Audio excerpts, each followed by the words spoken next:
Sorry about that. So when I'm trying to find solutions to my function, I have to set f of x equal to 0 or my y equal to 0. We're going to do a couple of examples in order for you to fully understand or to regenerate the process in your mind because we've done it a lot. But it might take some practice in order to continue improving. So these solutions are also known as the zeros, as we've solved for before, but we can also call them the roots. So the roots of a function are solutions. And so when I solve for something, I get like an x equals a certain number. So my zeros are going to look like this. X equals a number. X equals -2. X equals 0. But if I want to find a linear factor, that's the factor before I solve for the x, before I solve for the 0. I have a linear factor. And so our first example is this f of x equals the x cubed plus 5x squared minus 24x. So when I write this out, I'm going to find the linear factors, and what I'm going to do is I'm just going to factor it. So factor to find the linear factors. Seems pretty self-explanatory. So I'm looking at this. The first thing I always look for is a greatest common factor, or GCF, and I see I have x's in everything. So I'm going to pull out an x. So remember, I'm going to set this equal to 0. So I'm going to pull out an x. So it becomes x squared plus 5x minus 24 equals 0. So then, if I'm to solve that further, I can now factor this lower trinomial here. I can factor this either using the x method or by knowing that positive 8 times -3 adds to 5 and multiplies to -4. So this is going to become x plus 8, x minus 3 equals 0. So those are my linear factors. That's what the linear factors look for. It's just a factored form of the above polynomial. So my factored form is x times x plus 8 times x minus 3. So this is my linear factors there. And now to find the roots or the zeros, now I have to solve for this equal to 0. So before maybe I didn't have it equal to 0, but now I do. When I solve it equal to 0, this is where I go through and I say, what can I plug in for x to satisfy the equals 0? They're all being multiplied by each other. So if I make this equal to 0, the whole thing will be equal to 0. If I make this a certain number, the whole thing will be equal to 0. And if I make this a certain number, the whole thing will be equal to 0. So real quickly, I'm going to solve these out and then show them.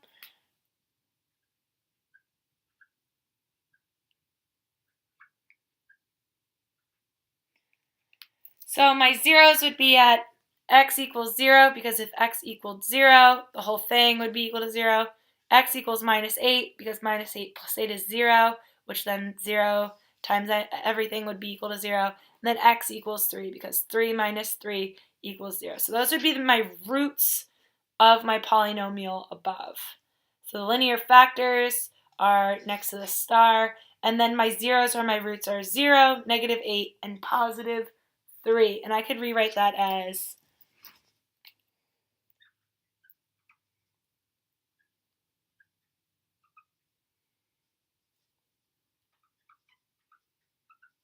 like that.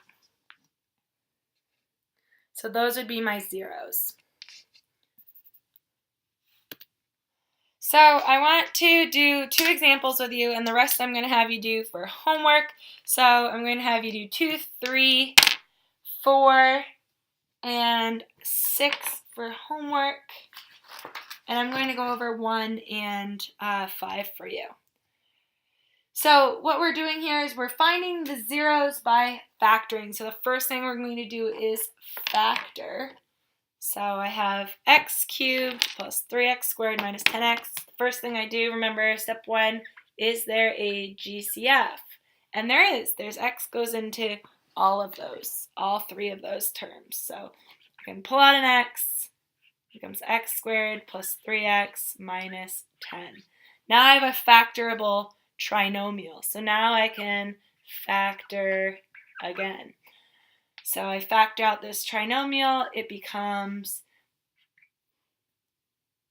x plus 5 and x minus 2, because x times x is x squared. 5x minus 2x gives me 3x, and then 5 times negative 2 gives me 10. So by FOILing, I get the trinomial above. These are my linear factors. So these are my linear factors.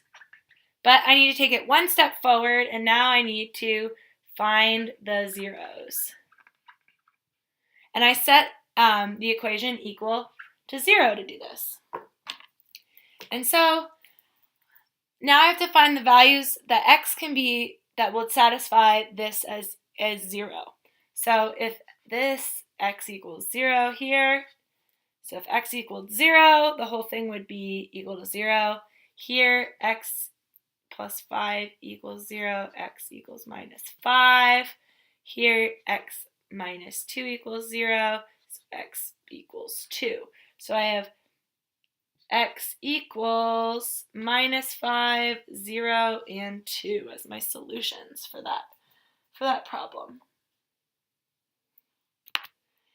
Number 5 is a little trickier because I have 4 terms here. So above, we're pretty used to factoring trinomials, but here I have 4 terms. So I can say, can I factor by grouping?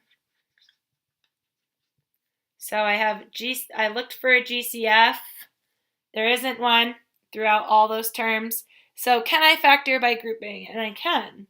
So factor by grouping, remember I separate it into the first 2 terms and the last 2 terms, and then I start pulling out greatest common factors again. So my greatest common factor in these 2 terms is x squared. So x squared, and then it becomes x plus 5.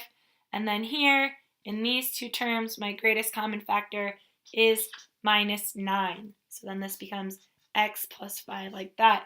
And then when I have this binomial, when these binomials are equal, I know that it's been properly factored. So now I can combine them back together to get my linear factors. So it would be x squared minus 9 and x plus 5. But look what I have here. I have a difference of squares here. So I can factor it even further. So it would be x plus 3, x minus 3, and x plus 5 would be my linear factors. So these are my linear factors. Now I set this equal to 0 to find my roots. So I set this equal to 0. So I want x plus 3 equals 0, x minus 3 equal to 0, and x plus 5 equal to 0.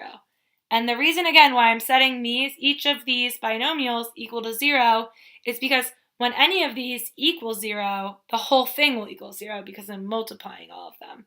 So then this would be x equals minus 3, x equals plus 3, and x equals minus 5 to solve for those. And so I can rewrite that out as x equals plus or minus 3 and minus 5. Those would be my answers.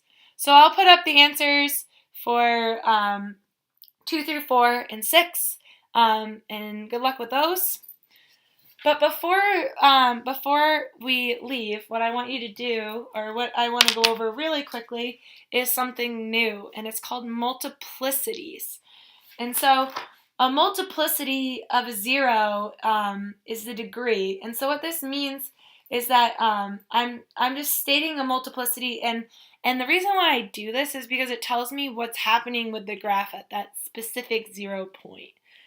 And so in order to understand multiplicities further, what we have to do is we have to go back a little bit. So we have to do a little bit of review of polynomial functions. And so with polynomial functions, remember I classify them based on the degree of the function. And so I wrote out several examples. I would encourage you strongly to write down these examples with the degree and the classification, because when we start talking about multiplicities, it's going to be really important that you recognize what the degree of that function is. And so my first example is just a constant, so I don't have a degree, I don't have an exponent associated with the variable, so its exponent is equal to 0, so my degree is 0, and it's a constant. Here I just have a linear function, so my degree is 0. Here I have a quadratic, or to the second power, so my degree is 2. Cubic, my highest degree is 3. And then I have a quartic, where my highest degree is 4. Notice that my degree is the highest exponent of the entire polynomial, and I'm writing it from the highest exponent to the lowest. So I'm writing 4, 3, 2, 1, 0 here. And that's standard form, so that's how I'd write these out. So multiplicities of a 0 are the degrees of the corresponding linear factors. So I'm looking at my linear factors here. So I pulled out example 7, and there are several steps to finding the multiplicities. So the first step would be to factor. So step 1 is to factor. And so I did that. So I found that there was a GCF of x, and I pulled that out, and then I factored it out to x times x plus 5 times x plus 5, which is the same thing as x times x plus 5 squared. So now, step 2 is to identify the degree associated with the linear factors. So my linear factors here are x times x plus 5 squared. So here I have a degree of 2 associated with the x plus 5 linear factor, and here I have a degree of 1 associated with this x factor. So I have a linear factor and a quadratic degree here.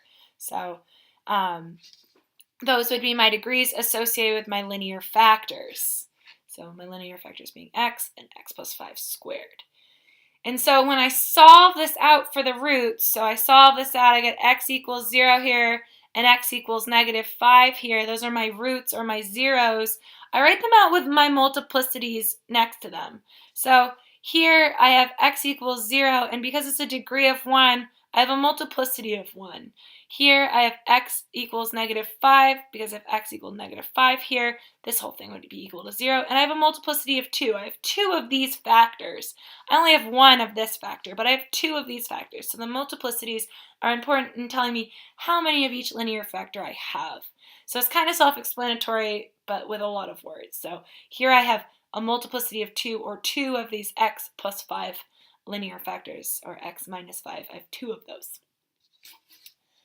So in number 8, if we look at number 8, same thing. Your step 1 is to factor. So I factored it out. I found that there is a common factor of negative x squared associated with the entirety of the function. So this becomes, that's a negative there. So this becomes negative x squared times x squared minus 6x plus 9.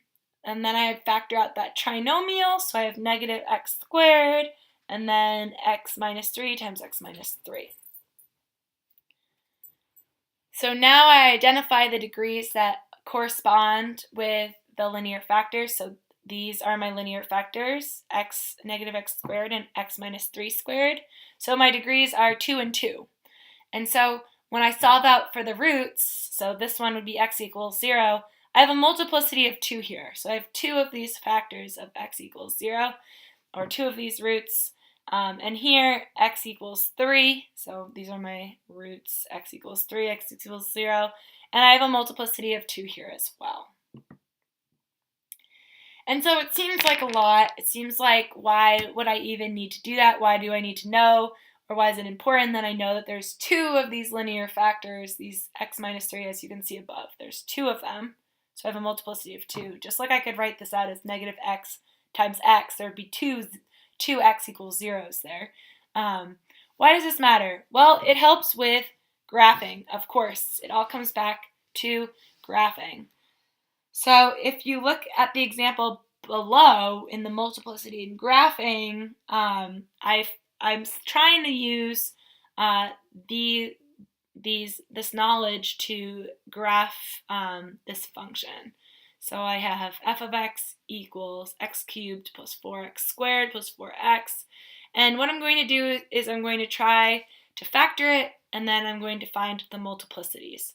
So I factor to find the zeros, so I factor it out, x times x squared plus 4x plus 4. This becomes x times x plus 2 times x plus 2, or x times x plus 2 squared. So this, because it has a degree of 1, this linear factor of x has a multiplicity of 1, and the root is 0. Because if x equaled 0 here, the whole function would be equal to 0. Here, my root is x equals -2, because -2 plus 2 is 0, and that would make the entire function equal to 0 as well. So my root is 2, and because I have a degree of 2 associated with this linear factor, I have a multiplicity of 2. So this is an odd multiplicity, and this has an even multiplicity. So what does that mean? Well, when the multiplicity is even, the graph is tangent to the x-axis at that point. When the multiplicity is odd, the graph intersects the x-axis at that 0. So I'm looking at these multiplicities of x equals 0 and x equals -2. And when I graph this above function, I'm going to just zoom in really quickly. When I graph the above function, you can see that at x equals -2, the graph is tangent to this point, so it doesn't cross it. It just bumps at that point. But at x equals 0, it is crossing that. So this is still a solution here. But what this is telling me is that this is a turning point in the function. So when it's tangent, it's a turning point. It's not intersecting the x-axis. However, when it is an odd multiplicity, or 1, 3, 5, 7, when it's an odd multiplicity, it's intersecting. So it's not changing direction, but it's intersecting that point. So if you have any questions, please reach out. I'd like you to do number 9 and 10 for homework as well. So with 9 and 10, you're just identifying the zeros and their multiplicities based on the degree that's associated with the linear factor, and then telling me if it intersects or is tangent at that point. So that might be a little bit challenging, but feel free to reach out with questions, and I will talk to you soon.